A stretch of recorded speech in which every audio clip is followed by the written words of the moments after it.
अब सम्माननीय प्रधानमन्त्री श्री केपी शर्मा ओलीलाई छलफलका क्रममा उठेका प्रश्नहरूको जवाफ दिन अनुमति दिन्छु।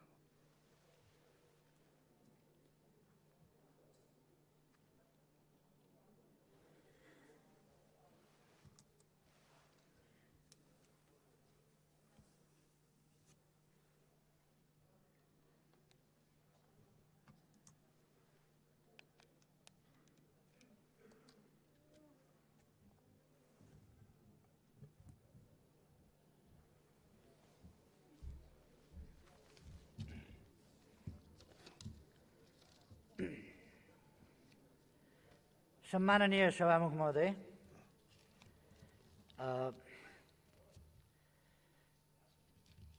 मलाई लागेको थियो मैले प्रस्ताव राख्ने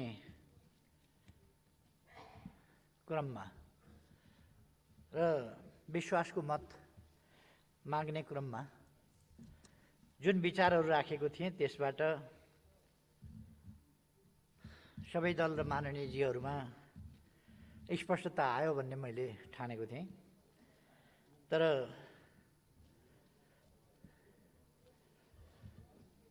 कहिले कहिले कस्तो हुन्छ भने अलिक लामै समय मस्काएर धोइएन भने त्यो भाँडाको पछाडि लागेको कालो जाँदै जाँदैन, त्यो अलिअलि पखाल पुखुल गरेर जाँदैन, जति सफा पानीले पखाले पनि जाँदैन। त्यस्तै जस्तो लाग्यो।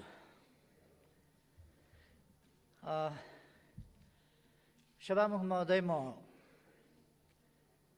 निवेदन गर्न चाहन्छु, आज झुटमुट बोलेर उत्तेजनात्मक कुरा गरेर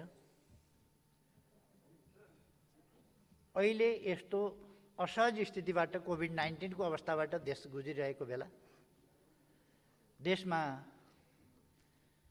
तनाव बढाउने, अनेकतातर्फ देशलाई लाने, वैमनस्यता र कलहतिर देशलाई लाने परिस्थिति होइन।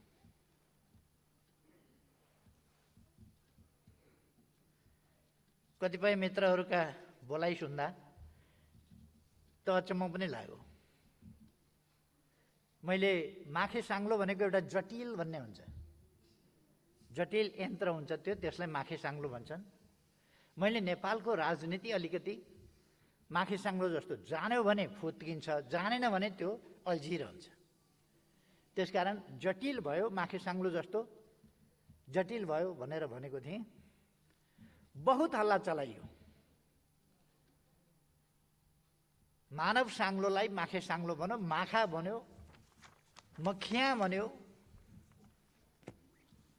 मैले त्यस बेला पनि स्पष्ट पारेँ, यदि भाषामा समस्या हो भने माखे साङ्लो भनेको झिँगाको साङ्लो हुँदैन, मक्खीको साङ्लो हुँदैन। माखे साङ्लो भनेको एउटा यन्त्र हुन्छ, त्यो जटिल हुन्छ। त्यही जटिलताको बारेमा मैले जटिल भो समस्या भनेको थिएँ। अर्कै प्रसङ्गमा मैले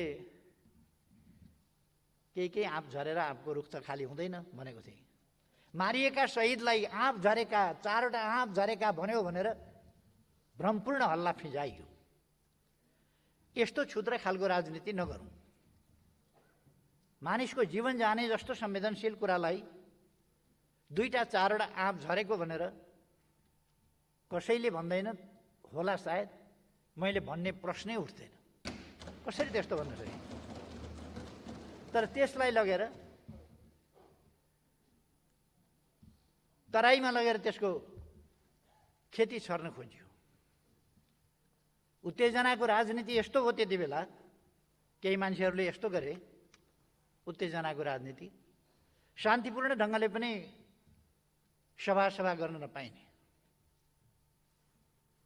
यस्तो उत्तेजनाको राजनीति अनेक काण्डहरू भए। म त्यता जान चाहन्न। हामीले राष्ट्रिय राजनीतिलाई आवेश, उत्तेजना, प्रतिशोधको राजनीति होइन, झुट, जाल, झेल र प्रपञ्चको राजनीति होइन।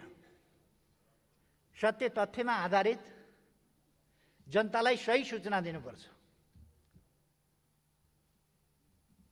म यस्ता कुराहरूको भ्रम फिजाउने साथीहरूलाई भन्न चाहन्छु, केही नभएका ठाउँमा शिलान्यास, सुनकोशी मरिन डाइभर्सन आयोजना बिना, डिटेल प्रोजेक्ट रिपोर्ट बिना, के बिना शिलान्यास गरियो? त्यो कार्यक्रम शिलान्यास ठिक समयमा गरियो र त्यसलाई अगाडि बढाउन थालिएको छ। अनि त्यसमा किन चित्त दुख्यो? 1,85,000 तराईको जमिन सिँचाइ हुन्छ, सुक्खा जमिन, किन चित्त दुख्यो? त्यस कारण यस्तो कुरामा चित्त नदुखाउँ। कसैको बसोबास कुनै भागमा हुन सक्दछ, तर कसैको बसोबास कुनै भागको छ भनेर त्यो ठाउँको त्यो ठेकेदार हुन सक्दैन। देश सबैको साझा हो। कोही पहाडको ठेकेदार, कोही तराईको ठेकेदार, कोही पश्चिमको ठेकेदार, कोही पूर्वको ठेकेदार हुँदैन। यो देश विकास गर्ने हामी सबैको जिम्मेवारी हो र सबैले उसै गरी लिनुपर्छ। देशभरिका जनता हामी सबै दाजुभाइ दिदीबहिनीहरू त्यो भावनाका साथ जानुपर्छ। एक आपसमा वैमनस्यता, घृणा फैलाउने होइन। मैले अघि नै भने आवश्यक सुधारहरू गर्दै जाउँ, संविधानमा केही छ भने त्यो पनि सुधार गर्दै जाउँ, सुधार गरौँ, संशोधन गर्नु छ भने गरौँ, त्यो पनि मैले राखेको छु। म धेरै कुराहरू त्यति भनिरहनु आवश्यक ठान्दिनँ, तर मिथ्या राजनीति नगरौँ, देशलाई बनाउने कुरा गरौँ। विभेदहरू थिए हिजो, ती विभेद आज हामीले मेटाउनुपर्छ, मेटाउँदै जानुपर्छ। हिजो कुनै विभेद थियो भनेर त्यही विभेद बोकेर अथवा हिजोको विभेदको गीत गाएर होइन, आज यथार्थमा विभेदलाई अन्त्य गर्दै जानुपर्छ, विभेद सिद्ध्याउँदै जानुपर्छ।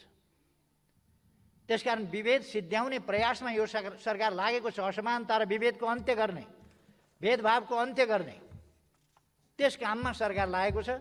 यस काममा सबैको सहयोगको म अपेक्षा गर्छु।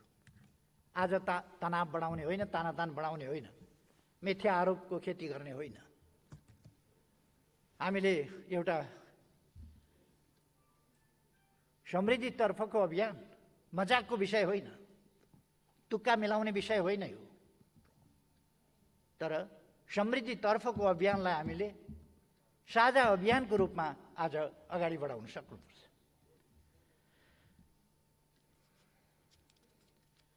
एकजना मित्रले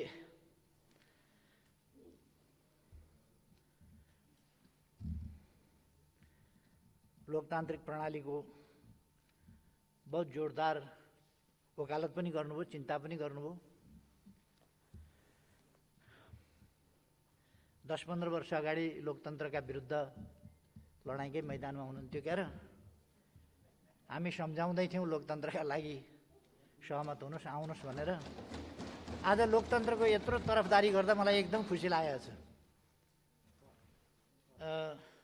धन्यवाद भन्न चाहन्छु। संविधान सुरक्षित छ भनेर सोध्नुभएको छ। संविधान कसरी असुरक्षित हुने? अब आवश्यक संशोधन गर्दा असुरक्षित हुँदैन। मैले भनेको त्यति छु। आवश्यक परेका ठाउँमा यस देशलाई मिलाएर लानका लागि, यस देशका जनताका समस्या, माग, चाहना, इच्छा, आकाङ्क्षा र विकासका आवश्यकतालाई सम्बोधन गर्नका लागि संविधानमा आवश्यक पर्यो भने संशोधन गर्न सकिन्छ। तर संविधान मिचिँदैन, मिच्न हुँदैन। संविधानको कार्यान्वयन गर्नुपर्छ संवैधानिक ढङ्गले।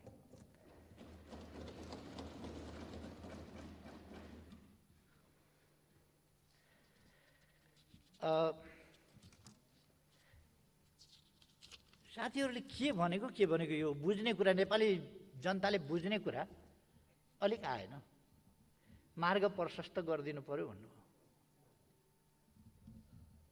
कसो गर्दा चाहिँ हुने?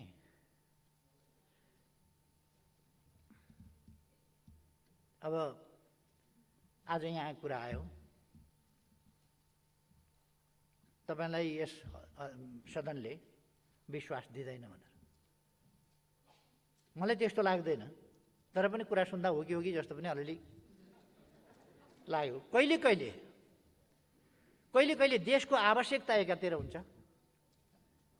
र गणित, संसदीय गणित अर्कातिर हुन्छ। यो यथार्थ हो। राजनीति गर्ने मान्छेहरूले त्यो बुझेका हुन्छ।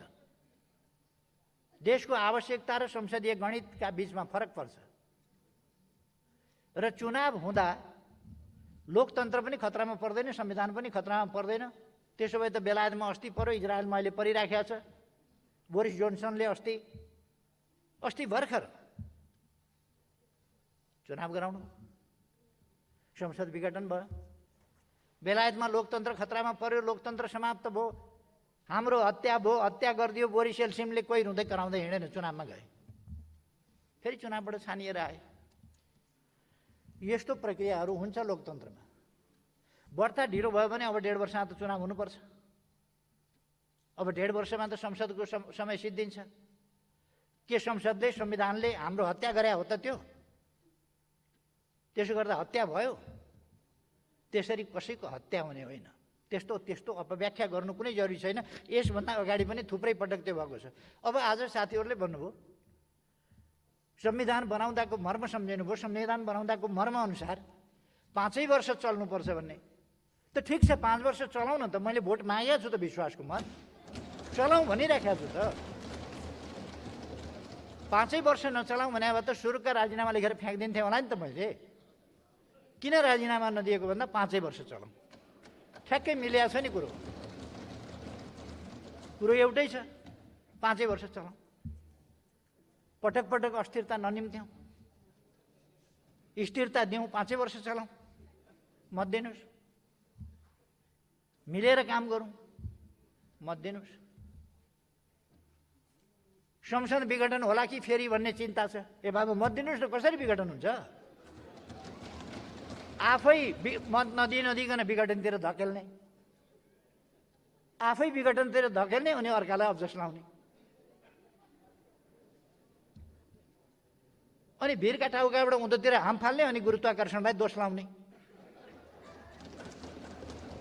तपाईँ डिलमा गएर उँधो हाम नफालेसम्म गुरुत्वाकर्षणले ताने त थिएन नि। गुरुत्वाकर्षणले त्यति बेर तान्छ, यहाँ डिलबाट गएर उतापट्टि हाम फालेपछि। हाम नफालौँ, विश्वासको मत दिउँ, स्थिरताको पक्षमा काम गरौँ। भाषा एउटा, काम अर्को, व्यवहार एउटा, कुरा अर्को नगरौँ।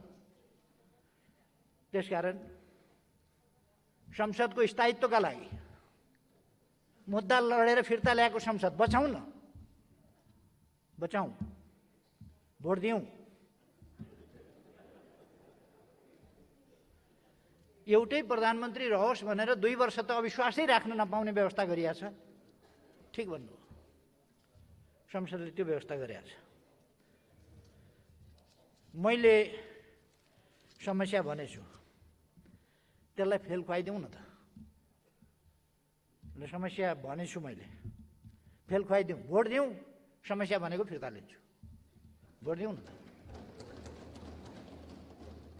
तर अनि काम चाहिँ उही भएपछि म गरौँ के?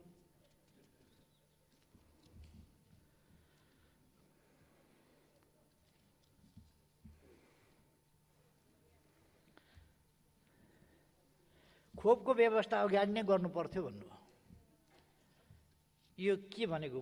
कोभिड लाग्नभन्दा अगाडि कि खोप बन्नभन्दा अगाडि कि कहिले गर्नु पर्थ्यो? खोप त हामीले खोप बनाउन सक्ने अवस्था थिएन। अर्कोले खोप लगाउँदा अघि नै मैले भने दक्षिण एसियामा भारतभन्दा पछि दोस्रो देश हामी हौँ जसले खोप सुरु गर्यो। हामी नै हौँ दोस्रो देश जसले खोप सुरु गर्यो। अनि त्योभन्दा अगाडि कहिले गर्नु पर्थ्यो? भारतले आफू लगाउन थाल्ने बित्तिकै हामीले गर्यौँ। अहिलेसम्म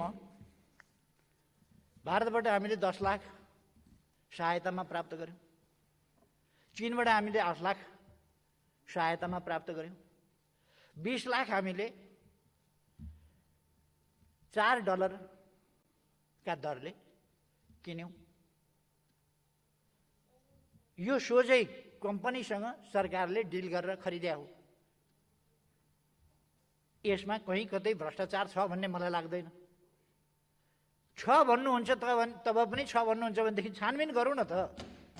$4 भन्दा बढी, यो त इन्टरनेसनली जाहेर भएको मूल्य होला नि, इन्टरनेसनल्ली थाहा भएको मूल्य होला नि, ग्लोबल्ली हामी सबैले मूल्य हेर्न सक्छौँ होला नि। त्यो कहाँनेरि सरकारले चाहिँ त्यसमा गर्यो?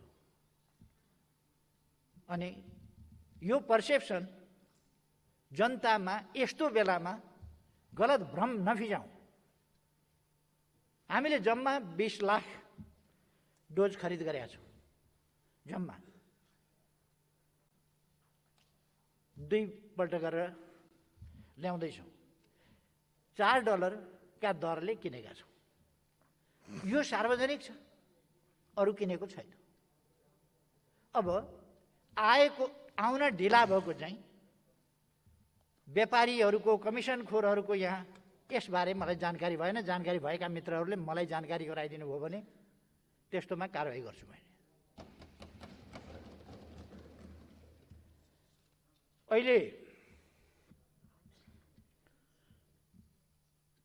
अहिले 3000 प्लस बेड आइसियु भएको छ, निर्माण गरिएको छ। यस बीचमा 1700 आइसियु थप गरिएको 3000 मध्ये। सरकारले केही पनि गरेन भन्नुहुन्छ। एचडियु भनेको हाई डिपेन्डेन्सी युनिट, सिसियु भने जस्तो, क्रिटिकल केयर युनिट भने जस्तो 2000 बेड छ। त्यसमा 1800 अहिले फङ्सनल छ। यो पुरै नयाँ स्थापना गरिएको, पहिले थिएन। सरकारले केही पनि गरेन। हाम्रो जस्तो देशमा भेन्टिलेटर्स 1100 छ, जसमध्ये 550 अहिले व्यवस्था गरियो। अनि फेरि सरकारले केही पनि गरेन। देशमा टोटल बेडको सङ्ख्या 27,000 प्लस छ। 27,000 प्लस। विभिन्न पालिका स्तरमा 1500 बेडहरू छन्, जसलाई मिलाएर 27,500 बेडहरू देशमा छन्, जसमध्ये सरकारी बेड मात्रै 16,000 को सङ्ख्यामा छन्। हाल करिब 8,000 बेडमा मात्रै बिरामी अस्पतालमा छन्। त्यसकारण बेडको एकातिर बिरामी, एकातिर अस्पताल भइराखेको स्थिति, कहीँ अलिकति चापाचाप भएको होला, कहीँ नपुगेको होला। हामी नयाँ बेडहरू स्थापना गरिराखेका छौँ। वीर हस्पिटलमा 500 बेड, एम्स नयाँ बनेको बिल्डिङमा गरिराखेका छौँ। यहाँ उसमा गरिराखेका छौँ, आर्मीकोमा गरिराखेका छौँ, यो महाकालमा। त्यसै गरी अरू ठाउँहरूमा गरिराखेका छौँ र विभिन्न ठाउँमा नयाँ नयाँ गरिराखेका छौँ। त्यसर्थ यो कोभिडको सम्बन्धमा सरकारले केही पनि गरेन जस्तो, अझै कोसिस गरोस् भन्नुहोस्, अलिकति पर्याप्त भएन अझै सरकारले ध्यान दियोस् भन्नुहोस्, तर केही पनि गरेन भन्नु। भ्याक्सिन उत्पादन गरेका देश सँगसँगै हामी लगाउन पुगिराखेका छौँ। अनि अनुदान लिएर भए पनि पहिले आफ्ना नागरिकहरू कहाँ भ्याक्सिन पुर्याइराखेका छौँ। यस्तो अवस्थामा केही पनि गरेन भन्नु त अलिकति आजकल यो पाप धर्म भन्ने कुराको पनि ख्याल हरायो मान्छेहरूको।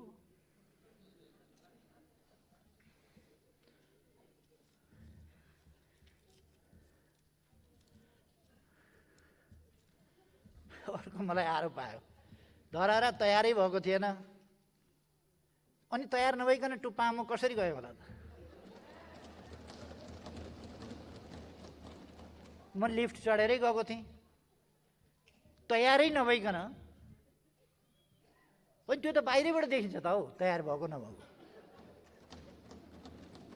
त्यहाँ माथि 20 तला पुगेर मैले फुल वृष्टि गरेका थिएँ। त्यो पनि बाहिरबाट खिचिएको थियो। धराहरा बनेको छैन भन्ने जो मान्यजीहरूलाई लाग्छ, भोलि जानुहोस् र धराहरा चढ्नुहोस्। कृपया यो कुरा सुनेर भ्रममा नपर्नुहोस् है। धराहरा बनेकै छैन भन्ने होइन, बनेको छ। त्यसको 2 पार्ट छ। कार पार्किङको सेक्सन अर्को छ, गार्डनको सेक्सन अर्को छ। त्यो गार्डन, कार पार्किङ आदि इत्यादि बेग्लै कुरा हो। त्यो धराहरा बेग्लै कुरा हो। धराहरा बनिसकेपछि मैले उद्घाटन गरेँ। धराहरा उद्घाटन भयो, उद्घाटन गरियो, परैबाट देखिन्छ। अनि त्यसमा दुःख बनाऊ किन भनेको, अस्ति एकजना मित्रलाई मैले होटलमा भेटघाट थियो, यसो धराहरा उहाँ नआइपुगेको बेला धराहरातिर हेर्दै थिएँ, आइपुग्नु भयो। यहाँबाट पनि सजिलो राम्रोसँग देखिँदो रहेछ धराहरा भने। उहाँले पछि भाषण गर्नुभयो, मलाई धरारा देखायो, के बिउले धरारा देखाउनु नहुने कुरा हो र?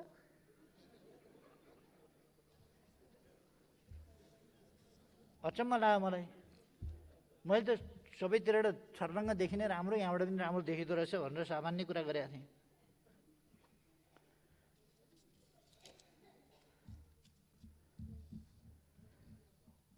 सदन उपसभामुख विहीन छ भन्नुभयो। यही रोस्टममा उभिएर नेपाली कङ्ग्रेसले हामी टप्परी थाप्दैनौँ, हामीलाई उपसभामुख चाहिँदैन भन्नुभयो। यतातिरको बेन्चले, पल्ला छेउको बेन्चको पनि एकजना साथीले बोल्नुभयो, हामीलाई किन जिद्दी गर्नुहुन्छ, किन कर लाउनुहुन्छ, हामी बन्दैनौँ। भर्खर मभन्दा अगाडि बोल्दै गर्ने मान्यजीले पनि भन्नुभयो, हामीलाई चाहिँदैन। आग्रह गरियो, बनिदिनुहोस् न। उहाँले षड्यन्त्रको रूपमा बुझ्नुभयो। हाम्रो राजनीति भन्ने एकै सांसद, त्यो एकै सांसदलाई पनि उपसभामुख बनाएर चुप लगाइदिने भए यो हाम्रो मुख बन्द गराउने षड्यन्त्र भयो। यो षड्यन्त्रको भण्डाफोर गर्न म सभामुख हुन्न। अब राजनीति विश्लेषण त जताबाट गर्दा पनि हुँदो रहेछ। अनि एउटै पार्टीको बन्न नहुने, त्यस बेला पहिले पार्टी फुटाए भए पनि त हुन्थ्यो नि। फेरि त्यो पहिले पार्टी पनि फुटाउनु भयो नि साथीभाइले। एउटै पार्टीको बन्न नहुने संवैधानिक व्यवस्था, अर्को पार्टीको खोज्दा कोही पनि नभेटिने। अब हामीले बनाउन नखोजे जस्तो। अब अस्ति नै संसद चलेपछि एउटा पार्टीको सभामुख भएपछि अर्को पार्टीको उपसभामुख बनाउँ भन्नु पर्दैन थियो। खैर, यतापट्टि हाम्रो चाहिँ नै म एउटा कुरा राख्न चाहन्छु। अध्यादेश संवैधानिक व्यवस्था हो, यो स्मरण राखौँ। अहिले लोकसेवा आयोग रिक्त रहेको स्थिति छ। कर्मचारी प्रशासन ठप्प रहने र प्रमोसन सर्मोसन केही पनि नहुने स्थिति छ। समय पुगेर पनि गतिशील हुनुपर्ने संस्था पुरै गत्यावरोधमा जाने त्यो अवस्था छ। त्यस स्थितिलाई हामीले अन्त्य गर्नु पर्यो। संसद बसिराखेको छैन। त्यस्तो अवस्थामा सुनवाई गर्ने त सुनवाई समिति छ नि त। सुनवाई समिति छ भने अध्यादेश ल्याएर सुनवाई समितिमा जान्छ। अर्को कुनै अध्यादेश त यसै सामान्य संसदमा पेश हुने हो, संसदले छलफल गर्छ, उपयुक्त छ भने स्वीकार्छ, छैन भने अस्वीकार गर्छ, फेरि पुरानै कानुनमा फर्किन्छ। त्यसो भएर यो कुनै असंवैधानिक अपराध गरो अध्यादेश ल्याउने जस्तो कुरा होइन। तर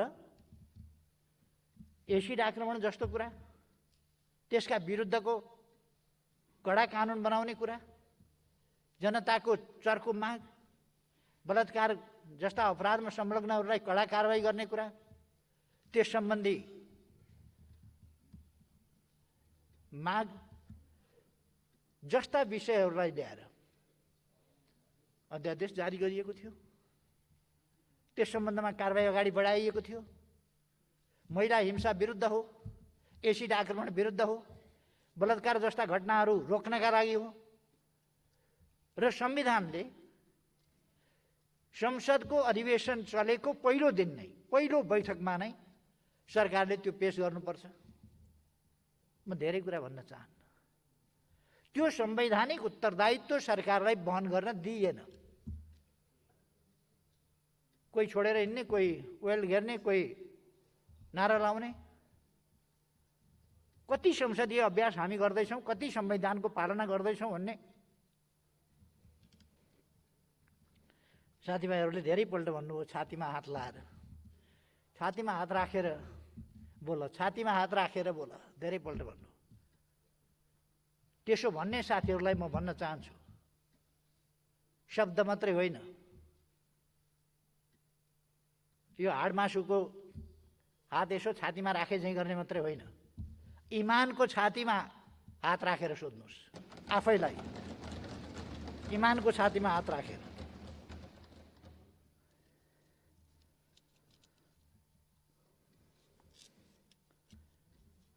हाम्रो अगाडि थुप्रै कामहरू छन्, थुप्रै चुनौतीहरू छन्, ती हामीले पुरा गर्नु छ, शान्ति प्रक्रिया पुरा गर्नु छ। तर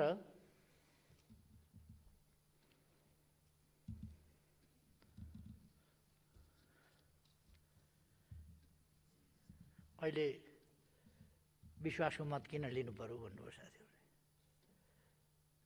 प्रतिनिधि सभा पुनर्स्थापना भयो, सरकार भएन भन्नुहुन्छ, हामी अत्यधिक बहुमत छौँ भनेर भन्नुहुन्छ। हुनुहुन्छ भने अविश्वासको प्रस्ताव राख्नुहोस् न त भन्दा राख्नुहुन्न।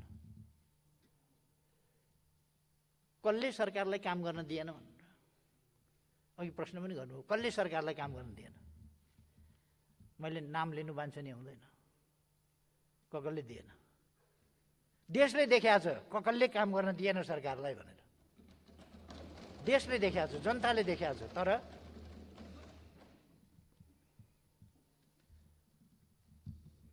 मैले किन भन्नु पर्यो?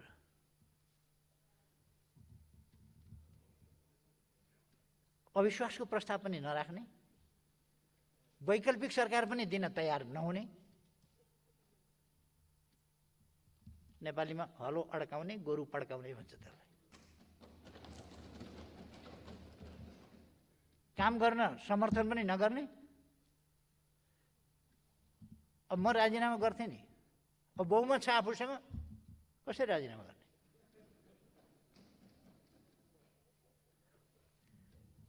मैले विश्वासको मत लिन्छु भनेपछि बल्ल त्यही कुरा अगाडि अलिकति हप्ता 15 दिन अगाडि भइदियो भने हुन्थ्यो। 2.5 महिना पर्खेँ मैले, 2.5 महिना पर्खेँ, अविश्वासको प्रस्ताव पनि आउँदैन, विरोध चल्या छ लहर। काठमाडौँमा उत्तरदेखि दक्षिणसम्म, उत्तर शिवपुरीको फेददेखि दक्षिण हात्ती वनसम्म, उतासम्म, उतादेखि उतासम्म दौडधुप चलेको छ के भए जस्तो। सभा किन गर्यो भने, सभा त मैले अलिक पछि थाले हो। जनता कति आउँदा रहेछन् हेर्न यहाँ आऊ भनेपछि मैले पनि त्यहीँ लगेर देखाइदिएँ। मैले पहिले यहाँ आऊ मान्छे हेर्न भने होइन नि त, मान्छे हेर्न आऊ, यहाँ मान्छे हेर्न आऊ भनेपछि म पनि त्यहीँ मान्छे हेर्न गएको, त्यति मात्रै हो। अब अहिले मैले विश्वासको मत किन लिएको भन्दा अस्थिरताका लागि होइन, अस्थिरताकै लागि होइन, मत दिनुहोस् स्थिरताका साथ अगाडि लैजाउँ भनेर हो, अस्थिरतातर्फ नलैजाउँ भन्नका लागि हो। तर कस्तो भयो भने विरोध गरेको छ, विकल्प दिएको छैन, विरोध गरेको छ, विकल्प दिएको छैन। इनफ इज इनफ, त्यही इनफ इज इनफ भएर लौ त इनफ भनेर म गम्भीरताका साथ भन्छु। आज यस सदनमा उपस्थित दलहरूका हातमा छ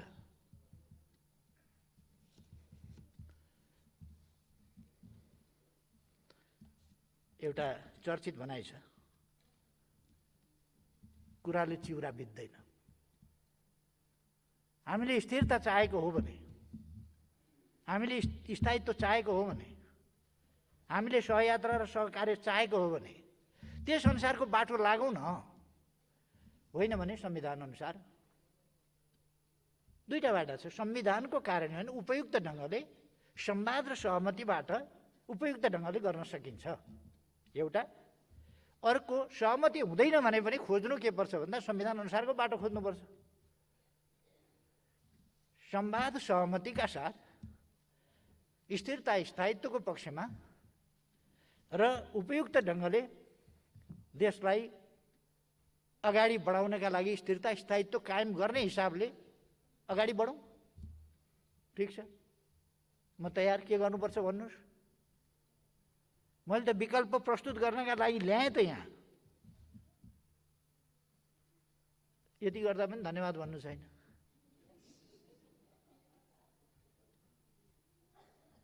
अब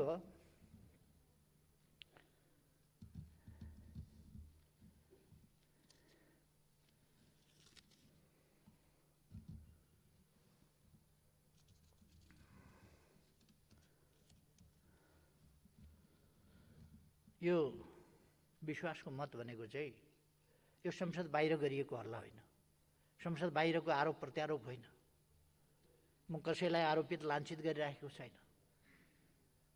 यो संसदभित्रको प्रक्रिया हो र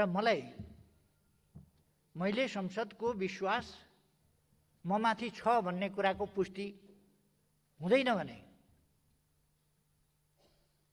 मैले मार्ग प्रशस्त गरिदिनुपर्छ। संसदले फैसला गरोस्, सुविचारी ढङ्गले फैसला गरोस्। मैले सरकारको नेतृत्व गर्न जरुरी छ कि छैन, संसदले आदेश दियोस्। आज छैन भने मार्ग प्रशस्त, संसदको आदेशसँगै मार्ग प्रशस्त भइहाल्छ। त्यसकारण यो कुनै जालझेल षड्यन्त्र टिक्रम होइन। म त यस गरिमामय संसदका अगाडि आएको छु स्थायित्वका लागि, स्थिरताका लागि, सहमति र सहकार्यका साथ देशलाई अगाडि बढाउनका लागि। सबभन्दा ठुलो पार्टीको हैसियतले पनि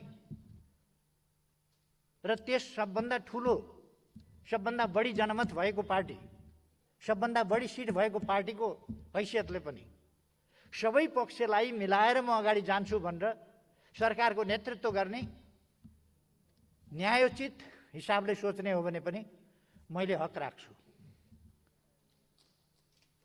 त्यसकारण मैले यस गरिमामय सदन समक्ष विश्वासको मतमा आएको। तर अलिअलि परिस्थिति मैले पनि देखेको छु।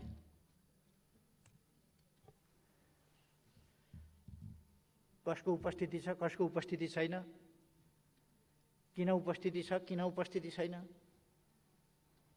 ती पनि म बुझ्छु। त्यसकारण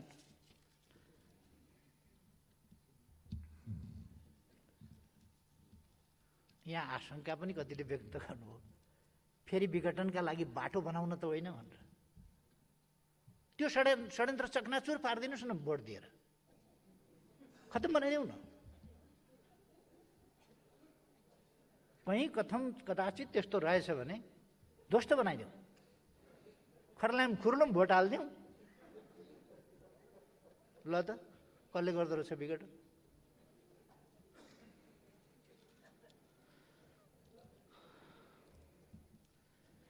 अब सभामुख महोदय, माओवादी केन्द्रका अध्यक्षले भन्नुभयो हामीले त समर्थन दिएकै थिएन भनेर। अनि अस्ति 4 दिन अगाडि फिर्ता चाहिँ नदिएको समर्थनको के लिनुभयो त? के फिर्ता लिनुभयो? फिर्ता समर्थन दिएकै थिएन, तर मैले विश्वासको मत लिन्छु भनेपछि त्यसपछि फिर्ता लिनुभयो। हामीले समर्थन फिर्ता लिउँ भन्नुभयो। नदिएको चिज फिर्ता लिनुभयो भने तपाईँले अतिरिक्त मबाट केही लिनुभयो। फिर्तै मलाई त दिएकै रहन्छ त, मबाट त केही त लिनुभयो तपाईँले। के लिएँ भन्नुभयो नि अस्ति, फिर्ता लिएँ भन्नुभयो नि, त्यो के फिर्ता लानुभयो? समर्थन दिएकै थिएन भने त मसँग अतिरिक्त लानुभयो। म अलिकति अलमल लिएँ थिएँ, अस्ति के फिर्ता लानुभएको?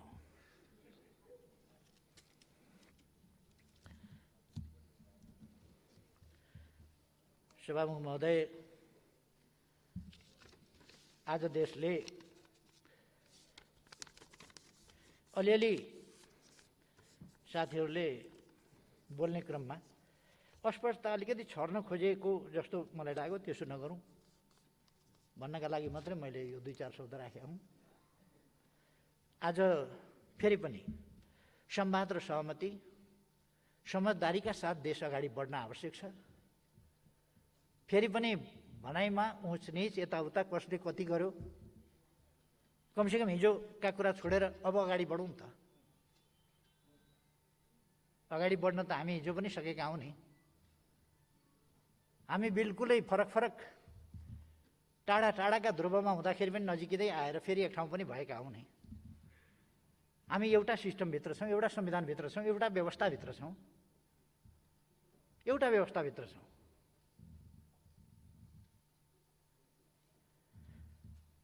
अब हामी को कसको च्याम्पियन भन्ने कुरामा पनि धेरै होडबाजी नगरौँ कि जस्तो लाग्छ। त्योभन्दा अब अगाडिका विषयमा संवाद, सहमति, एकता, समझदारीका साथ अहिलेको कोभिड विरुद्धको समस्या समाधान गर्न, त्यसका विरुद्ध जुझ्न एकजुट भएर अगाडि बढौँ। खुट्टा मात्रै तान्ने कुरा नगरौँ, एकजुट भएर अगाडि बढौँ र देशको विकास, देशमा शान्ति सुव्यवस्था, सुशासन र राष्ट्रिय एकताका साथ देशलाई समृद्ध बनाउन र जनतालाई सुखी बनाउने त्यस अभियानमा जुटौँ। यसका निम्ति र स्थिरताका निम्ति, स्थायित्वका निम्ति संसद चलाउनुपर्छ। त्यसका निम्ति यदि साँच्चै साथीहरूले चिन्ता जाहेर गर्नुभएको हो भने कृपया मेरो प्रस्तावको पक्षमा मतदान गर्नुहोस्। म फेरि पनि आग्रह गर्न चाहन्छु, मतदानको पक्षमा, के अरे प्रस्तावको पक्षमा मतदान गर्नुहोस्। धन्यवाद।